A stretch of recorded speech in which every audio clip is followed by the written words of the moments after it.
Hi, I'm Peg Moline, editor of Fit Pregnancy Magazine.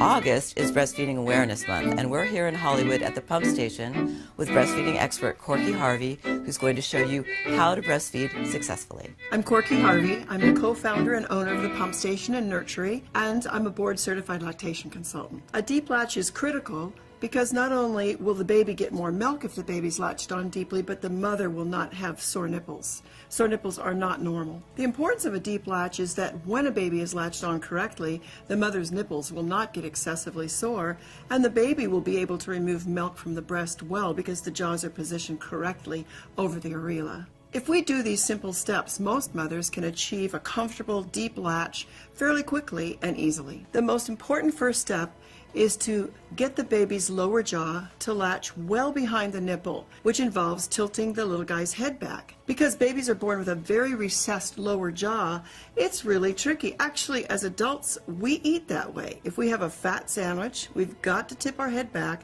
and put our lower jaw on first, well into the sandwich, or we would just get nothing but a little bread and crust.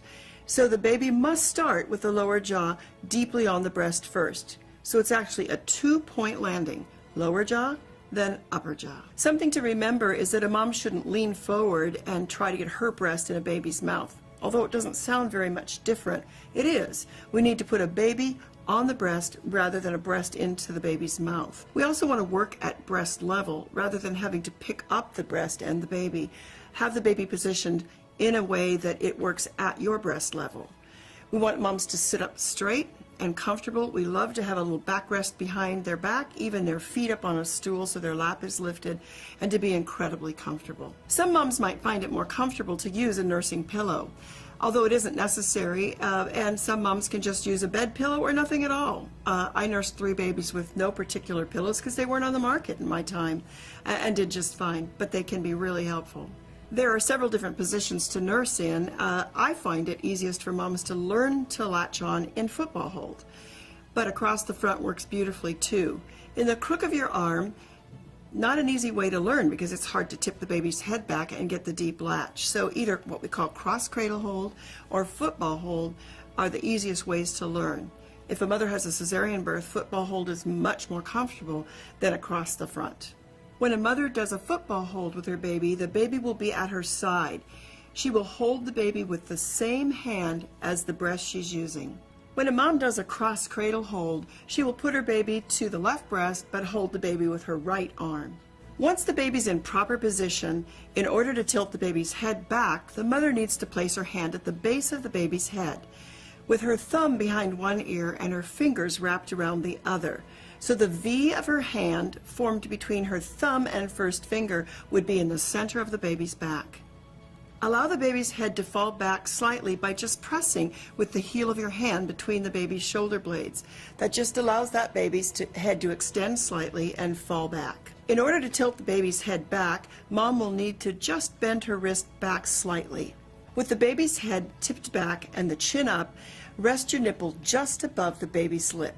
With the nipple just above the baby's mouth and the head tilted back, it will allow the baby to open deeply to this point and then move up from the bottom. Wait now for the baby to open his mouth widely. This is called rooting.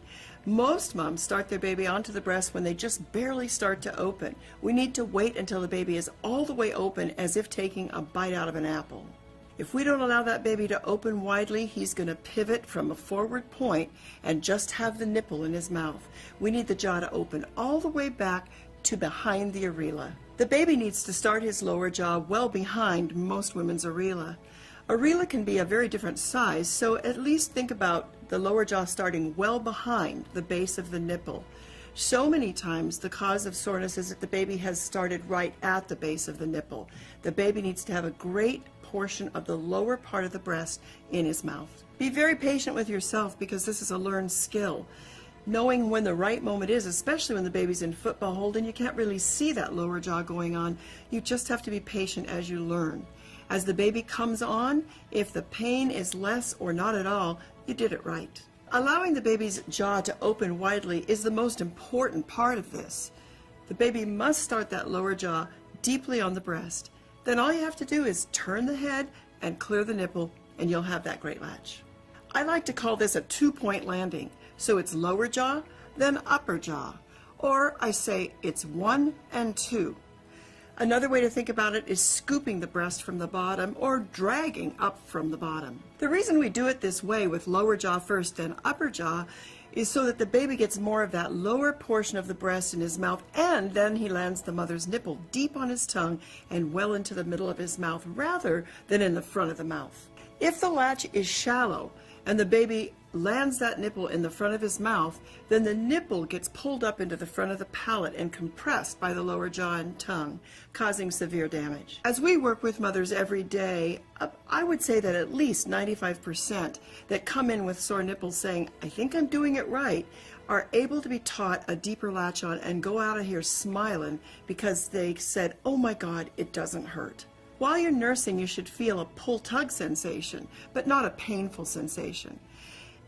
With the first latch, you might feel a little bit of pain, but that should go away in just seconds or minutes. If it is hurting throughout the feed and really painful, you should take the baby off and try again.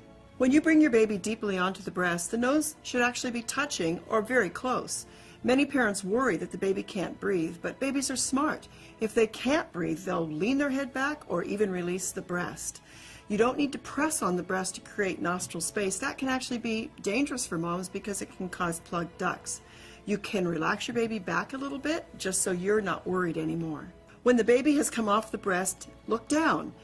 Your nipple should be round and extended, but not compressed flat or pinched to a crease.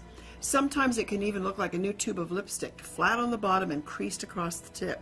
That's going to be the line of blister very soon. To remove your baby from the breast, slip a finger in the corner of his mouth between his jaws, which will release the suction. If it does look pinched and compressed, you need to work a little harder to get that baby on deeper because that will soon form a line of blister. The visual cues you should look for to know that your baby's latched on correctly is that the baby's mouth will appear wide open, not pursed and like whistling at the base of the nipple.